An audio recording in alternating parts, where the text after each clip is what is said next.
Hey guys, Phoenix Ace here, and today I am all by myself, and I have this very exciting list to actually make you guys, because I'm doing a Monster Hunter World Monster tier list, and it is every single monster that came before Iceborne. So we even have Behemoth and Devil Joe mixed into this.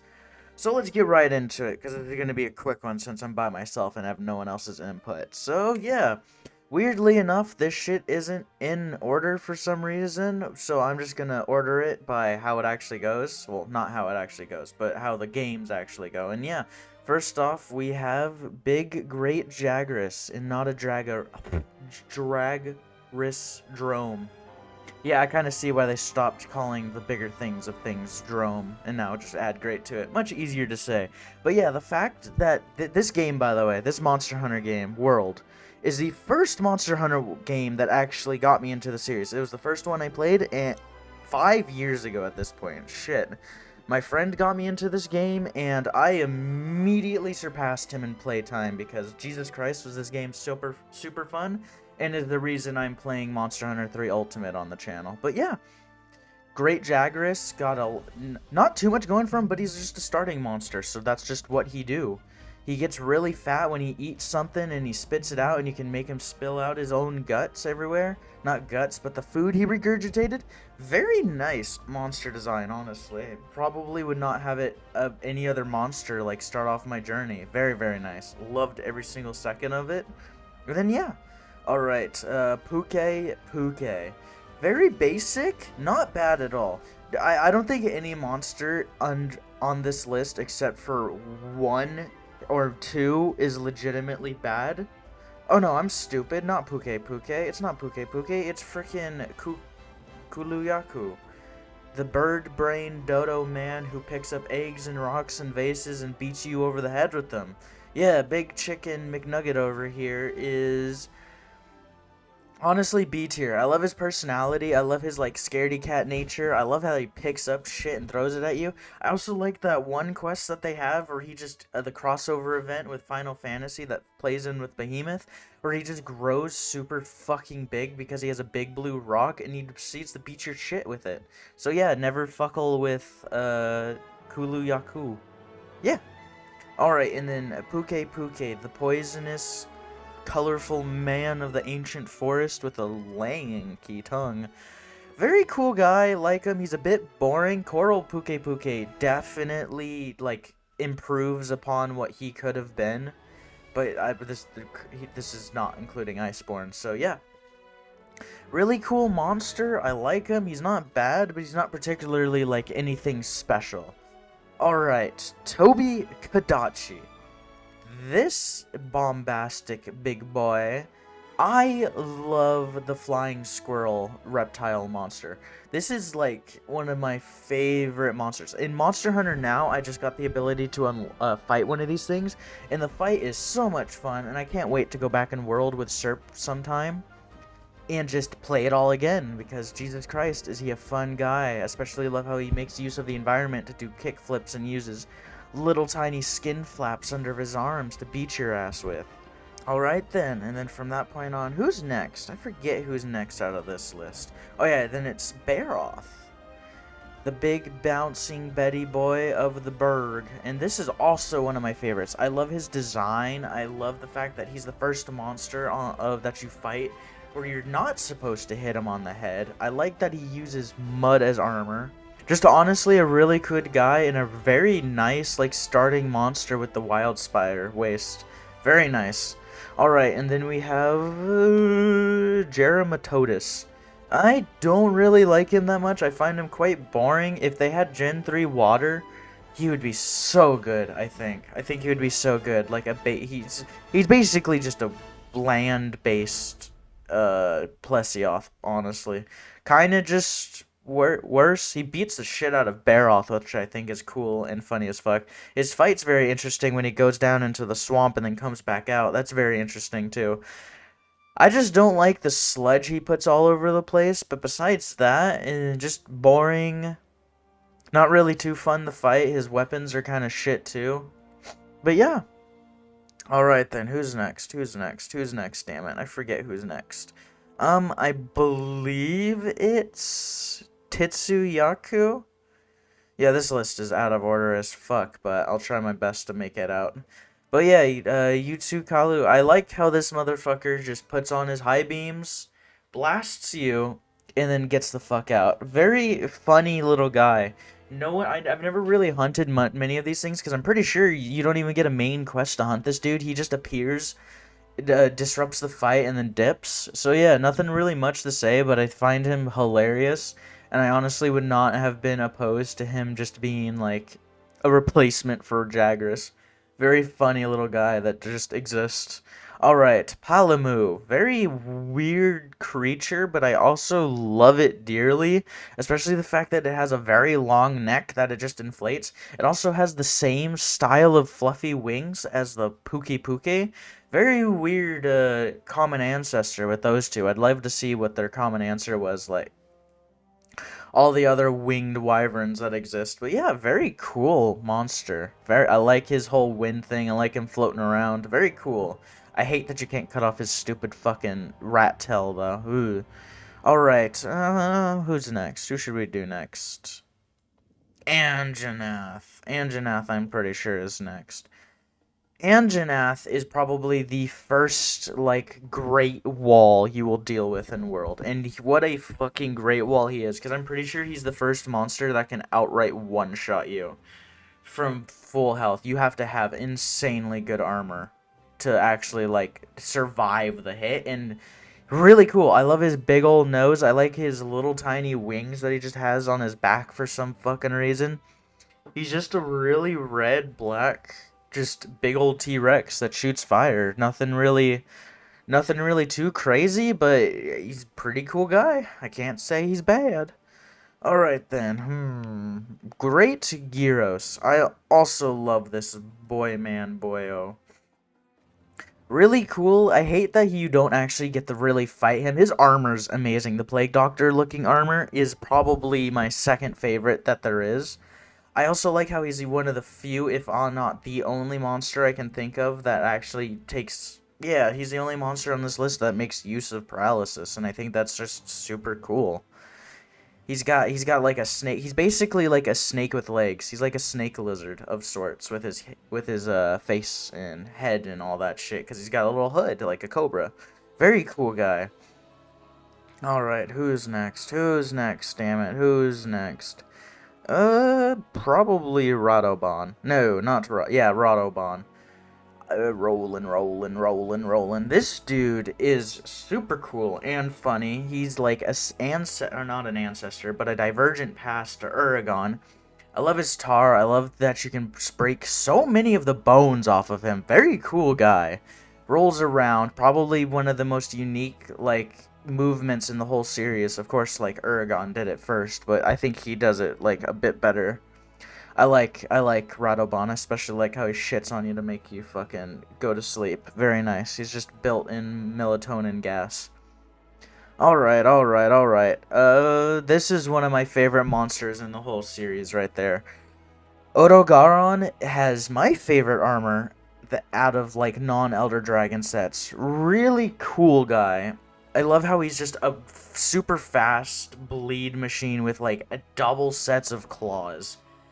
He has basically 10 claws on every single foot of his. He's insane. He's like a really angry cat dog of sorts.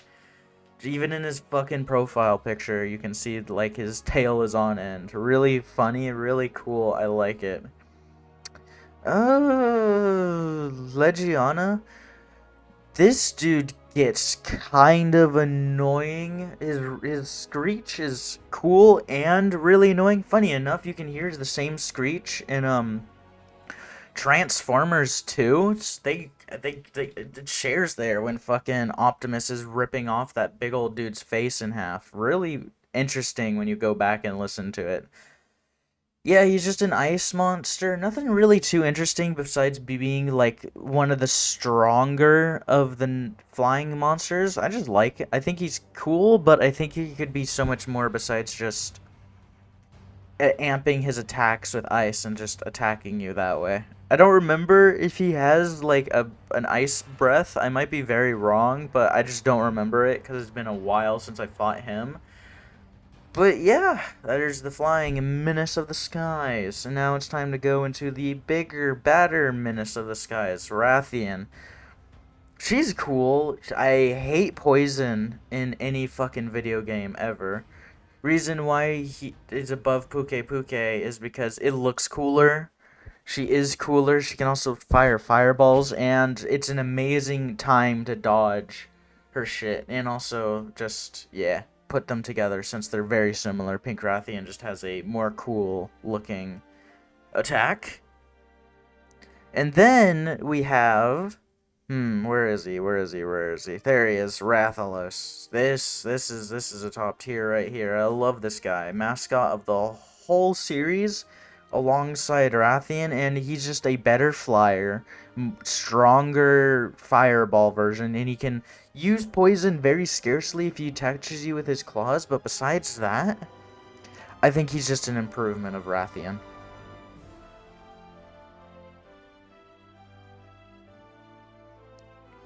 And of course, the blue version is just better flying, better all of that shit. Very nice. Then, where is it? Where is it? Dodogama. Dodogama. I love the boy. Very interesting boy. I love that he just eats rocks and just is a really fat boy that just goes around eating rocks. Nothing really special about him. He just looks very goofy and he just relaxes. So A tier for that boyo. And then we have Lavasoith, and I don't like him. He's honestly a worse like Geratodus. Like his armor hardening is annoying. The arena you fight him in is kind of boring. And he's got really nothing really going for him. He's just a bad fight, honestly. And I heard he's even worse in like other games. And then we got Uragon. I like Radobon more than Uragon. This guy just shits fire at you and makes you go booshki. Nothing really besides that. He's got his really hard chin that he beats you with, but yeah, I just like Radoban board. He's a cool guy. I like him, but he's really not super interesting, honestly, besides his roly-poliness, and I think Radobon just does it so much better. That's probably a fat hot take, and Serp's gonna shoot me for it later, but yeah. Alright, then we got these two fuckwits. Oh no, is there? Oh no, they're still. Okay. Diablos, A tier. I love this thing. I love it absolutely. The black one, even better than the normal one. I like the lore behind the black one literally just being a female in heat, so it's just insanely aggressive because it just wants to have babies. He wants to have babies. Do not fuck the black Diablos. You're not going to get anything but cactus dick. But yeah, I love that it goes into the ground and you actually have to like run for your life. I like just how tough the monster is. It is one of the better walls in the game. I don't think any other monster, like, is a better wall than Diablos. This motherfucker teaches you how to really dodge. Well, I think only one monster is a superior wall, but we'll get to him in a second. And next, we have the B-52 bomber himself, Basilgeuse. And I hate what they did to him in Iceborne. Not Seething Basilgeuse. Seething Basilgeuse is fine. But they removed him being an invasion monster. I loved when this dude invaded my shit and fucked me up and had to get me to retreat or use dung bombs. That was so much fun. But yeah, I like how he's a rival to Deviljho. I don't think he should be as strong as Deviljho, but I like his chin full of explosive pine cones. I love the way he looks. Yeah, he's just a really cool monster all around. One of my favorites. And then we have the Pickle Joe himself, Deviljho. Nothing more to really say. He's just a menace to society. Looks like a pickle. Uses dragon element and is easily the best wall in base game. I don't think there's any monster that really taught me to get good more than Deviljho. I really don't think so. Alright, Lunastra. She's annoying. I like the fact that you have to use cool drinks to be around her, but her shit is so annoying. I hate the residual damage that you can't avoid when you're underneath her, and I hate her supernova. That shit sometimes feels unfair to go against when you're caught up like in a bad spot and you can't get out of the thing in time, or you're on the low health and all of a sudden she does that and you can't heal, which happened to me a lot. It was fun. Not fun at all. Didn't enjoy it. Yeah, just did not like it. Didn't like it at all. All right, Kieran. One of my favorite Elder Dragons that there is. I love the ice version of it too, but me and Serp, like the best memory I have in all of Monster Hunter is straight up me and Serp hunting an arch-tempered version of this thing when he was using hunting horn and I was still using switch axe. I just good memories all around, and me and him managed to beat it together like 5 years ago, 4 or 5 years ago. Really good memories indeed. All right, Zora Magnaros, cool monster, just disappointing fight. There's nothing more to say. They could have done so much more with it besides just making it a slow siege. The fact that you don't directly attack the monster itself and you just basically pop pimples on its back is just a damn shame. Alright then. Nergigante. Easily my favorite Elder Dragon in the entire series, bar none. I love the spiky, angry cat boy. Just recently found out a day ago he has toe beans. So yeah, love the fact that they reproduce asexually from just a spike after they kill an elder dragon and take its bio energy. I find that just interesting as shit. I love its color pattern. That's black on the top and then orange and pink on the bottom.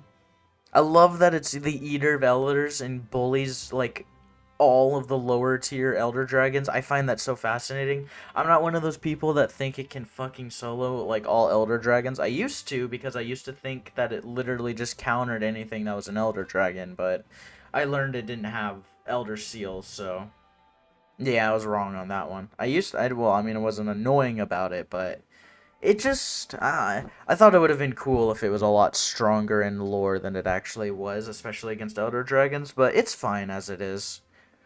Oh god, don't ruin her. Ruined Nergigante. Alright then. Kushala de Aura. I find this fight, it's just kind of boring. Just use it wind. If you could still do what you could do in old games, which is use poison to disable all of its wind, I'd say it'd be fine, but I recently just refought it. It wasn't super annoying, but it was pretty boring, honestly. If it was before, if you asked me to rate this dude like 4 years ago, I'd probably put him in E tier. But C tier, because he's boring, but he's not really interesting.